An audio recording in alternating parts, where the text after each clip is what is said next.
T'as eu des nouvelles dernièrement? Non, aucune. La dernière fois que je l'ai vu, il m'a dit qu'il allait s'occuper du script de la prochaine vidéo et depuis, plus rien. Putain, ça craint, j'espère qu'il lui a rien arrivé de grave. Mais non, il est solide le hub. Et puis je le vois souvent connecté sur la play, alors je pense juste que... Ils s'en bat les couilles de nos gueules. Ouais, enfin, maintenant qu'on est là, autant vérifier. Mais a priori, ça répond pas. Ben, comment t'as eu ces clés? Raccourci scénaristique. Cherche pas à comprendre. Allez, on rentre. Et voilà, on va être vite fixé. Et tu rentres chez les gens comme ça, toi? Le respect de l'intimité? L'intimité de ma teub, je m'en bats les couilles. Allez, viens.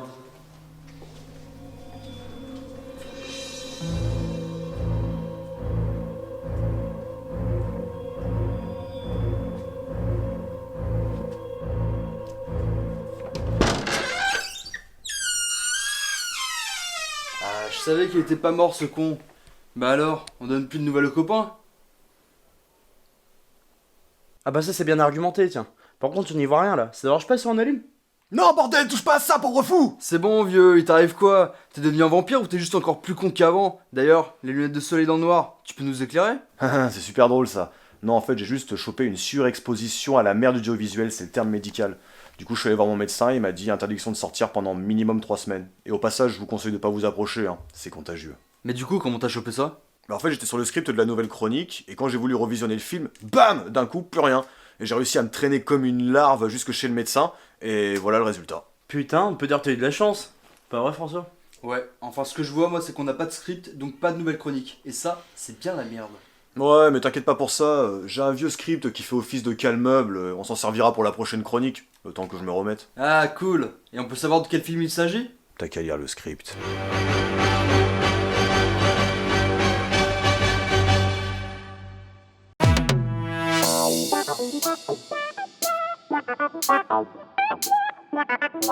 C'est les chroniques du nana.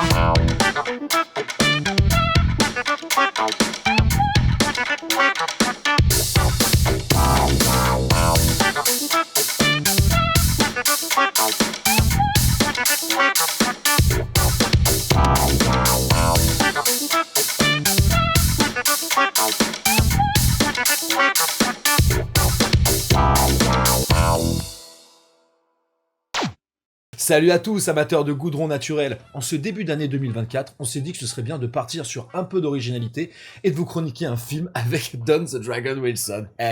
Voilà une idée qu'elle est bonne, hein? Putain, ouais, carrément, ça change. Putain, depuis le temps, ça fait plaisir, bordel. Ouais, grave, en plus ça nous changera des guirlandes de Noël et autres bonhommes de neige à la con. T'as l'air d'aimer modérément les fêtes de Noël, toi, je me trompe? Ouais, de la merde, mais de toute façon on n'est pas là pour parler de ça. Exact, alors on perd pas plus de temps. Batub, s'il te plaît, quel est le film d'aujourd'hui? Futur Kick. Future Kick est le seul film réalisé par Damien Klaus, et vous allez vite comprendre pourquoi. Il est sorti en 1991 et met en scène l'inimitable Don the Dragon Wilson. Inimitable peut-être, parce que personne n'a envie de l'imiter. Meg Foster fait aussi partie du film, ainsi que Chris Penn, qui passe son temps, comme d'habitude, à faire le yo-yo entre les chefs-d'œuvre et les nanars. On peut d'ailleurs préciser que ce n'est pas la première fois qu'on le croise sur une production avec le Don. Bon bah comme toujours, le CV le moins intéressant, c'est celui du Don. Bah attends, le mec a une réputation à tenir. Hein. Quelle réputation. Bah de rester dans le top 1, mais en partant de la fin. T'as toujours une explication pour tout, c'est incroyable. Le film tentait pourtant de vendre du rêve avec une affiche qui pompait ouvertement Terminator et une phrase d'accroche qui aurait mérité une plainte. Don Wilson, le Terminator du kickboxing. Future Kick, le Total Recall des arts martiaux. Attends, mais qui c'est qui a dit ça? John Corcoran de Fight Magazine. Attends, mais le mec il a vu au moins le film, parce que comment tu peux encenser une chienlit pareille, franchement, ou alors c'est moi qui ai de la merde dans les yeux. Je pense qu'elle était payée pour dire ça, tout simplement. Ah ouais, c'est peut-être ça. Ouais, là justement, j'ai dit à ma femme, on a qu'à y aller en yacht à la boule, là. Pourquoi tu m'emmerdes? En yacht, carrément. Et donc, tu veux que je fasse la critique de quel film dans mon magazine? Futur Kick. T'es ouf, mec, tu veux que je dise quoi là-dessus? C'est une grosse daubasse. Bon, pourquoi pas. Je peux faire un effort à écrire un truc sympa. Faut que tu écrives Don Wilson, le Terminator du kickboxing, et Future Kick, le Total Recall des arts martiaux. Et tu signes. N'importe quoi. Je peux dire un truc sympa sur ta merde, mais je vais pas y mêler deux chefs-d'œuvre. Hein. Faut pas abuser. Ah. Et je cite même Terminator. Bon, ben c'est comme si c'était fait. Hein. Pour vous résumer l'histoire et ne laisser personne sur le bord de la route, DDW se retrouve de nouveau dans les emmerdes pour ne pas changer en se foutant à dos une méga corporation qui prélève des organes afin de faire fleurir son business. Il incarne un androïde appelé Cyberon, du nom de Walker, qui décide comme toujours de contrecarrer les plans de cette dernière à base de grandes baffes dans la gueule et de fameuses techniques du coup de pied foireux. C'est le genre de résumé que mon gamin aurait pu faire. Non, ton gosse aurait fait mieux sans grande difficulté, je pense. Bon allez, c'est parti pour la première chronique de 2024. Et au passage, je vous emmerde les mecs. Le film nous accueille d'entrée avec un générique d'ouverture qui prend son temps, dirons-nous. Et quitte à pomper Terminator, on n'a qu'à aussi essayer d'en pomper la musique.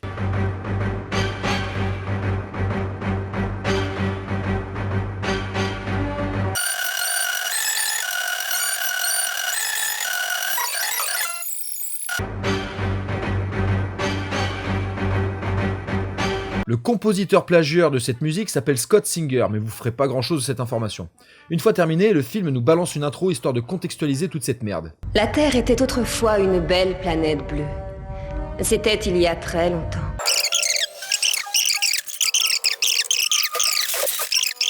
Alerte au Cyberon. 2 Cyberons se dirigent vers le sud. Mais pourquoi ils ont pas présenté le casting en même temps que l'intro? On aurait gagné du temps. En même temps vieux, le film fait 1h20, donc si tu t'amuses à enlever des trucs...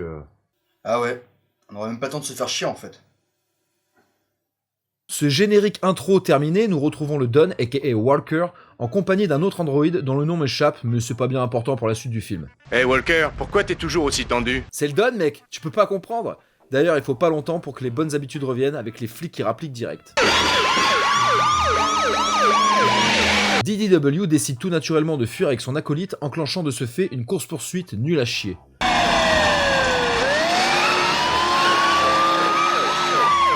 Sans parler du Don et ses conseils à la con. Les perds pas de vue. Coincés, nos 2 boîtes de conserve se retrouvent face à la police. Regardez ça les mecs, c'est Walker et Andrews, les 2 derniers Cyberons. Et forcément, la situation dégénère rapidement. Sans surprise, le Don arrive à s'en sortir mais laisse son pote sur le carreau. Andrews! Un bel esprit de camaraderie, c'est DDW. D'ailleurs, pourquoi les flics poursuivent le Don? Il a encore rien fait. Parce que la méga corporation qu'il a créée a tout simplement décidé de le tuer. Et pourquoi? Parce que c'est un Cyberon. Ok, mais c'est quoi le problème avec le fait que ce soit un Cyberon, pardon? Mais en fait, dans ce gros merdier qu'est la Terre, il y a une hausse de la criminalité. Du coup, les grosses compagnies ont créé les Cyberons pour buter les criminels. Sauf que les Cyberons ont compris que les plus gros criminels étaient les compagnies. Donc elles ont créé une nouvelle police pour buter les Cyberons. C'est simple. Bah ouais. J'aurais préféré qu'on m'explique rien en fait. Après l'évasion de notre héros, nous nous retrouvons sur la Lune où, rappelons-le... Les citoyens les plus riches vivaient dans l'opulence sur la Lune. Mais à voir la gueule de la maquette, je dirais que le projet immobilier a foiré. Nous faisons la connaissance d'Howard Morgan, jeune développeur de réalité virtuelle en plein test de sa dernière simulation. Et l'on peut vite remarquer que tout ça n'est pas encore au point. Après cette frayeur, il décide de quitter le système afin de prendre une pause qui semble virer à l'infarctus. Il décide de parler à sa femme de ses découvertes, mais elle semble s'en foutre au plus haut point. C'est vraiment l'avenir. Ah ouais, c'est grave l'avenir, un système dans lequel tu te vois en train de te faire buter. Vivement que ça sorte. Je veux dire, tu expérimentes. C'est mon ça mari. comme si c'était une Je sais qu'il est con, réalité de fait. mais je l'aime. Hey, bonjour, je suis Monsieur Hub, programmeur pour la Hub Company. J'ai une question à vous poser. N'avez-vous jamais rêvé de partir loin des tracas du quotidien? De l'inflation? De la guerre en Ukraine? Du gouvernement Macron? Eh bien la Hub Company a la solution pour vous. L'expérience de la VR. Avec ça, vous ne verrez plus les choses de la même façon, et votre vie pourrie pourra de nouveau trouver un sens. Waouh, c'est trop bien! Alors rejoignez-nous, enfin, si vous en avez les moyens bien sûr. Car à 500 000 € le casque, vous risquez de rester longtemps dans votre vie de merde, bande de bouffeurs de pâtes. Sur ce, à bientôt, et bonne chance, bande de cons. VR. We believe in fuck. Mais pas le temps de niaiser pour Howard qui doit prendre une navette afin d'aller sur Terre régler quelques affaires, pendant que Nancy essaie le casque VR alors que son mari lui a dit de ne pas y toucher. Ok, donc si je comprends bien, les types vivent dans un endroit tellement pourri qu'ils fabriquent des programmes de VR afin de s'en évader virtuellement. Ouais, t'as bien résumé, ouais. Et pourquoi ils retournent pas sur Terre? Bah, maintenant qu'ils sont là, ils vont pas repartir. T'imagines le déménagement de la Lune à la Terre? La galaxie, ça doit être, la logistique, tout ça. J'ai envie tellement de voir les choses sous cet angle. Une fois sur place, Howard se rend rapidement compte que la Terre est devenue le Schlagistan. Ouais, c'est grosso merdo le monde qu'on est en train de construire. Je te le fais pas dire. Au même moment, le Don se recueille sur la sépulture de son ami et profite de l'occasion pour prendre une petite douche. T'es beaucoup mieux là où tu es. Nous retrouvons Howard, paisiblement installé à l'hôtel, prêt pour une journée branlette allongée sur son pieu. Ah, je me branle. Ouais, je me branle bien même. Pendant ce temps, nous faisons la connaissance de David, qui n'est autre que le grand méchant du film, occupé à refourguer des organes pourris qu'il a lui-même prélevés sur ses victimes. Je suis le seul à vous fournir des organes de qualité.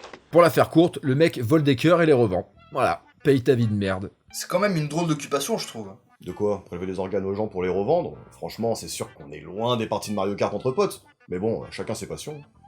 Bah ouais, c'est important la tolérance, mon petit François. Bande de progressistes.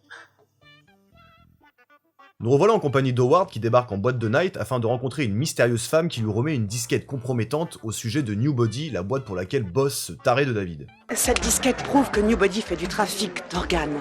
On peut rapidement en déduire que les vrais ennuis ne vont pas tarder à débarquer. En effet, le Don arrive vénère afin de choper un criminel en cavale. Et repart aussi vite qu'il est venu. 19 secondes d'intervention, ça c'est être efficace. Howard, intrigué, décide de le suivre et se retrouve face à une prestation du Don qui le laisse sans voix.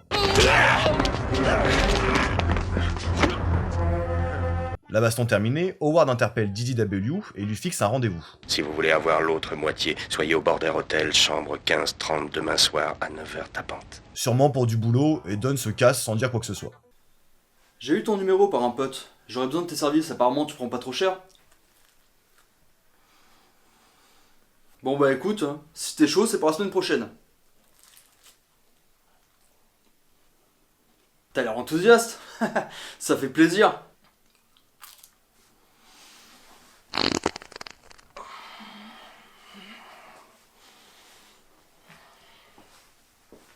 Salut, à la semaine prochaine. Cette rencontre terminée, nous retrouvons la fille ayant remis la disquette à Howard en fâcheuse posture car David n'a rien manqué de son petit rencard et décide de la punir comme le gros bâtard qu'il est en lui extirpant le cœur par les voies génitales. Le mec arrache des cœurs en passant par le vagin? Il avait pas plus court comme trajet? Si, bien sûr, c'est toujours mieux de faire un peu de tourisme.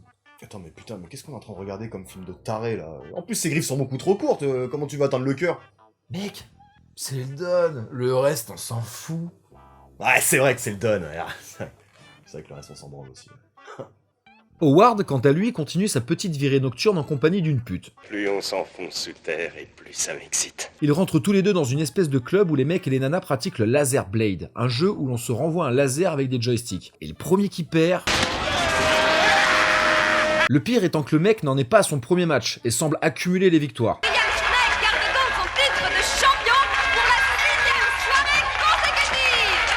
Complètement taré. Eh ben, on s'ennuie pas sur Terre, hein. Les mecs trouvent des petites occupations. Ouais, enfin si c'est pour jouer à ce genre de jeu pourri, autant crever tout de suite ou rejoindre la lune à la nage. Son envie de sang et de tripes assouvies, Howard se casse avec sa pute sans se douter du danger qui rôde dans les ruelles sombres comme des culs. Sans avoir demandé à le rencontrer, Howard se retrouve face à David, le voleur d'organes, accompagné de Chris Penn, dont la principale activité est de tenir les gens pour que David puisse pratiquer son opération. C'est pas un acteur exigeant, et comme vous l'aurez deviné, le programmeur et sa pute n'échappent pas au destin funeste qui leur est réservé. Au même moment, Nancy, la femme d'Howard, restée sur la Lune, apprend la mort de celui-ci. Désolé Nancy, mais Howard est mort. Elle décide donc de partir sur Terre afin d'enquêter et de se venger. Bon, j'imagine qu'elle va tomber sur le Don qui va décider de l'aider, non? Sympa pour le spoil, merci mec. François, c'est un Don Wilson, alors spoil ou pas, qui en a quelque chose à foutre à part toi? Personne. Tu veux dire que je suis unique? Non, c'est pas ce que je voulais dire, non. Nancy arrive donc sur Terre et remarque rapidement la sympathie des habitants. Vous pourriez me dire comment... Dégage. Ainsi que leurs mœurs très distinguées. Aidez-moi! Sûrement une tradition au Schlagistan. Elle parvient tant bien que mal à rejoindre un commissariat, mais les flics semblent tout aussi sympas que la population. Ça n'avance à rien. Nancy, déterminée, parvient tout de même à rencontrer le capitaine Kramer qui, au passage, n'a absolument aucun tact. On n'aime pas qu'un éminent citoyen nous arrive avec le cœur et le foie en moins. Et lui propose, en guise d'enquête, Pourquoi vous ne retournez pas sur la Lune? vous l'aurez deviné, les intentions de Kramer sont d'éloigner Nancy de l'affaire car cet enfoiré est mouillé dans le petit trafic de David. Vous avez toujours été trop négligent. Il n'hésite pas à donner l'adresse de cette dernière afin que David puisse s'en occuper le moment venu. Tenez, voici son adresse. Adresse qui ne peut pas exister vu que Nancy vient d'arriver, mais bon, on n'est plus à un détail près. Et d'ailleurs, le Don, il est parti en vacances parce que depuis le début de la chronique, on l'a pas vu des masses, hein, alors qu'il est censé être en tête d'affiche. Ouais, moi qui attendais ça retrouver avec impatience, franchement, je suis déçu. Ah, c'est bon les gars, on démarre 2024 en douceur, et puis on est loin d'avoir plié sa filmographie, alors on va encore en bouffer pendant un moment. Hein. Ouais, d'accord. Un mec qui arrache des cœurs en passant par la chatte, elle est bizarre ta douceur. Nancy rejoint un hôtel dont la décoration dénote complètement avec le chaos extérieur. Elle fait la rencontre de David qui passait par là pour lui donner un cours de biologie marine. La parfaite machine à tuer. Elle rejoint ensuite sa chambre et tombe sur le Don qui, à la manière d'un Jésus-Christ, fait apparaître la lumière en sortant de son rideau. C'est à moi. Et demande en quoi consiste le boulot qu'Howard voulait lui confier. Nancy, qui ne pipe rien, fait fuir DDW qui laisse échapper un morceau de papier similaire à celui retrouvé sur le corps d'Howard, mettant la puce à l'oreille de cette dernière. Après avoir quitté l'hôtel, Don se fait repérer par la brigade anti-Cyberon qui lui envoie un comité d'accueil pour lui régler son compte. Hé, l'androïde! Et comme toujours, DDW n'en fait qu'une bouchée.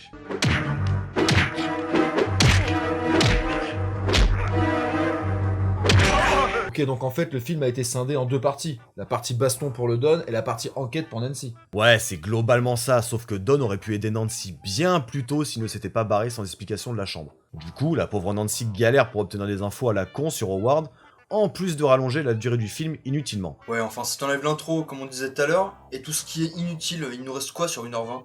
Bah rien. Et là, ce serait parfait.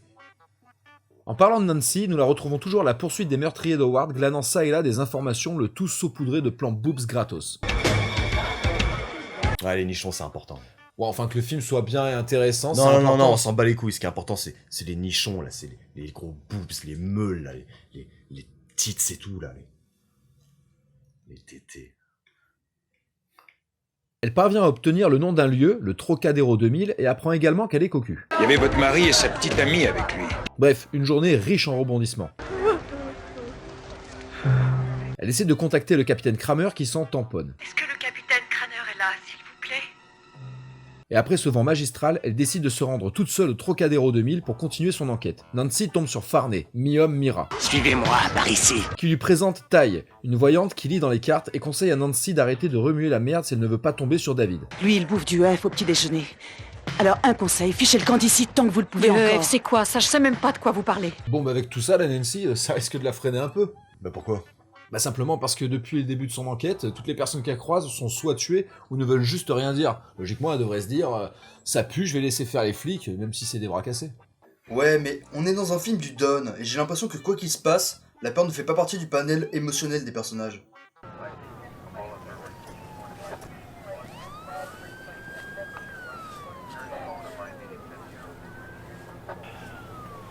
Putain, je te jure, le fils de pute qui a tué ma femme, il va le payer très cher.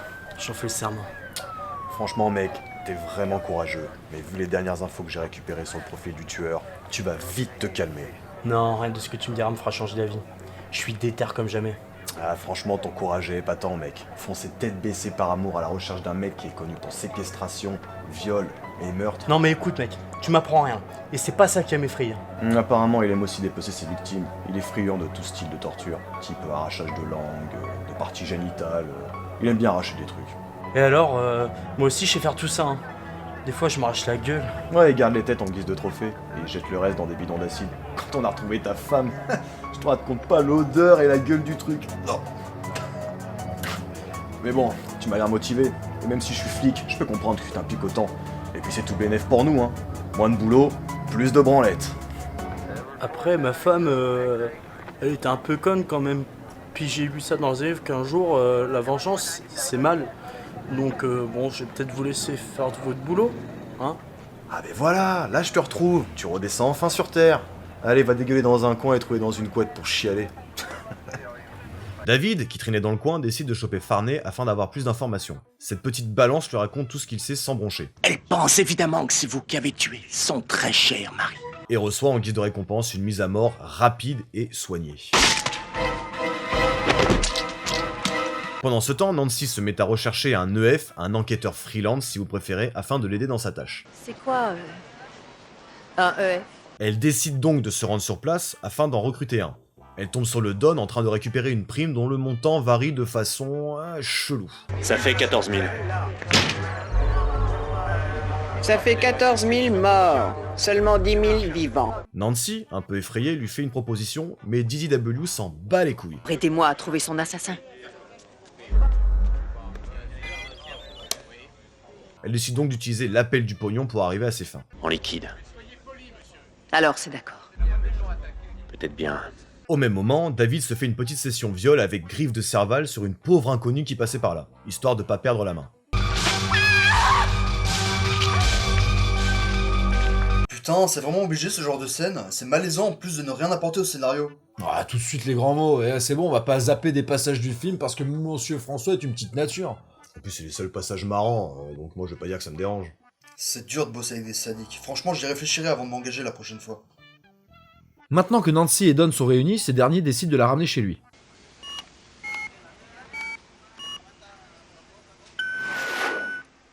Alors que le mec est en cavale, logique. Après une brève conversation sans intérêt, Est-ce qu'il fait toujours nuit sur Terre? C'est le smog. Don décide de teaser un coup histoire de se détendre. C'est quoi ça?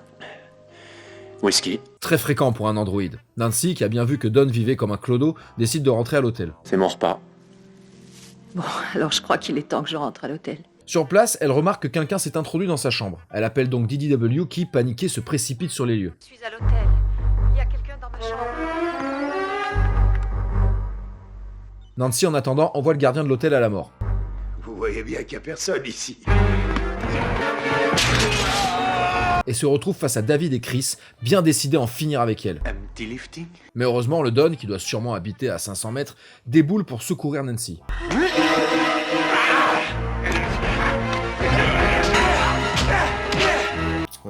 C'est pas logique l'arrivée de DDW. Comment ça?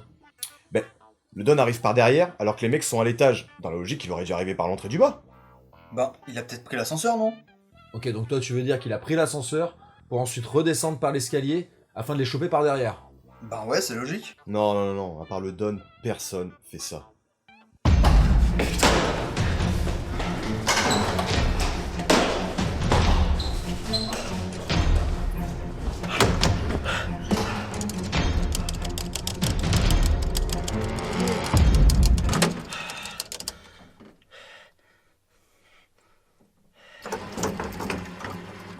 Salope de porte.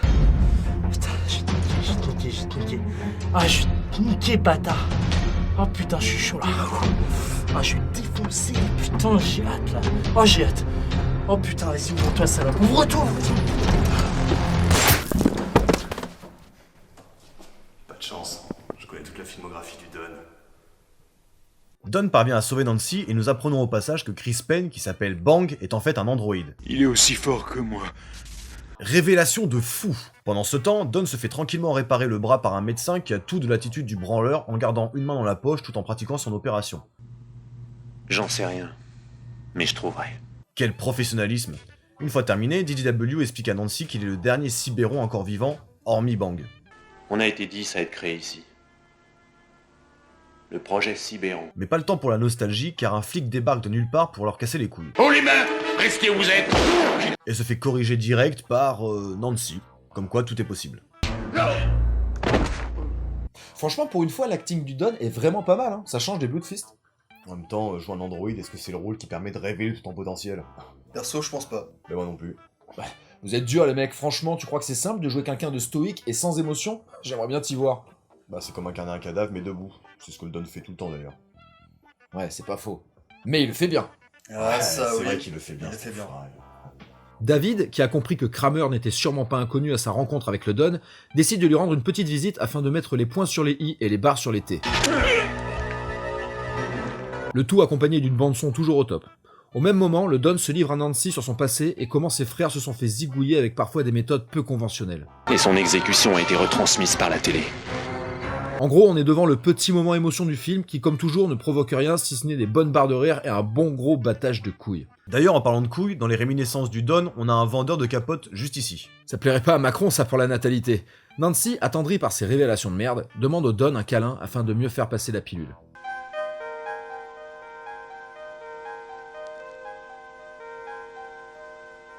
C'est pas mignon. Mais les problèmes ne sont pas réglés pour autant car le docteur Sado, Ici Docteur Sado. dont le nom va à ravir, commence à baliser en apprenant la mort de Kramer. Mais c'est qui ce Sado? On sait pas trop, mais je pense que ça doit être l'un des patrons des grosses boîtes qui foutent la merde, là. En tout cas, il est en business avec David. Et ça pue la merde. Ouais, un mec qui est là pour faire de la figuration, quoi. C'est une explication plus courte, mais elle fonctionne. Au même moment, David continue sa campagne meurtrière afin d'éliminer tous les témoins gênants mettant le Don et Nancy sur sa trace. Et également la pute liseuse de cartes qui parvient à informer Nancy, Il sera au Trocadéro Club ce soir. avant de subir le même sort que les autres. Nancy, informée que David sera au Trocadéro Club, prévient le Don et ils se rendent sur les lieux en mode déterminé.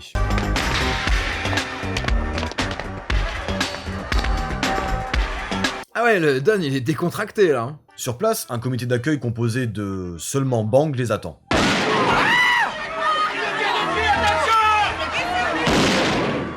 Il parvient à capturer Nancy, mais c'est sans compter sur le Don qui, armé de son viseur Distance 1m80. et de son flingue, parvient à neutraliser Bang.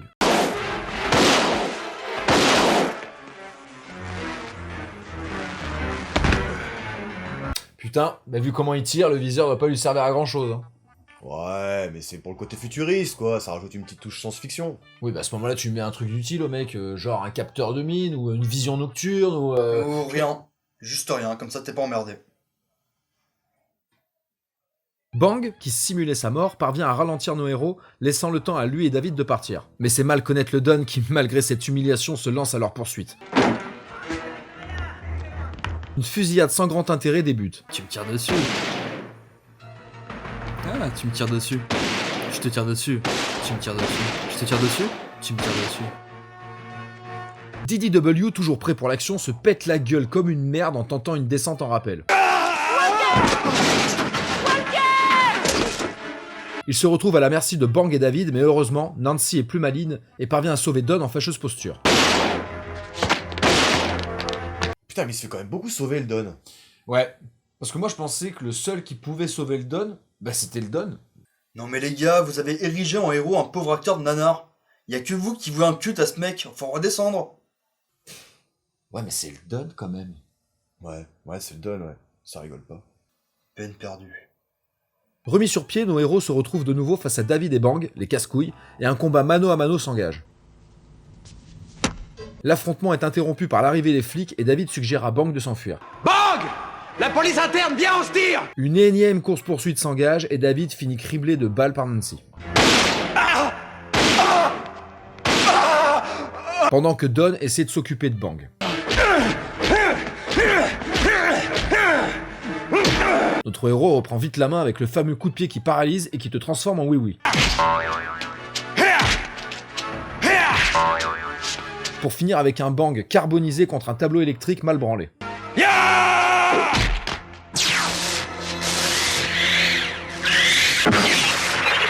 David utilise ses dernières ressources afin de venger la mort de Bang.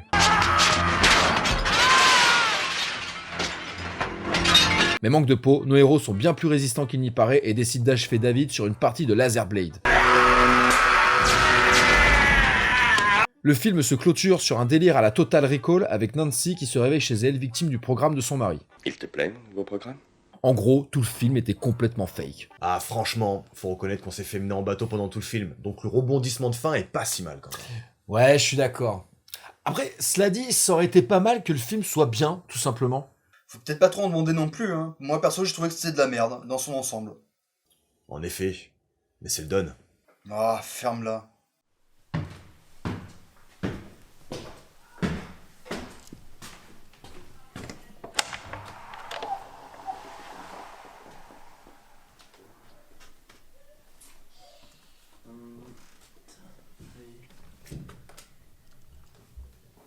Bah alors les mecs, il vous arrive quoi? Bah on a chopé la même merde que toi, lui. Hein. On a voulu se mater le film pour se mettre à jour dans ton script et paf! Plus rien. On s'est retrouvé dans une mare de puce avec François, on est allé chez le médecin et même constat pour toi. Hein. Pas de lumière pendant quelques semaines. Tu pouvais la garder pour toi l'histoire de la pisse. D'ailleurs, c'est à toi de jouer. Mais vous arrivez à voir ce que vous faites avec vos lunettes sur la tronche là? Non, mais faut bien passer le temps. Hein. Ah ok. Bon ben, moi je vais vous laisser, hein, j'ai une partie à terminer. On se tient au courant? Mais attends, tu veux pas jouer avec nous? Ah non merci les mecs, hein. Moi perso je viens juste de me remettre, c'est pour pas passer mon week-end avec deux aveugles, alors Salut! Putain, mais c'est vraiment un enfoiré ce mec. Il nous refile sa merde, il nous abandonne en s'en calotant les baloches. C'est ma tub. C'est vrai que t'as pas l'habitude, mais à la longue, on s'y fait. Ou nos gagnants.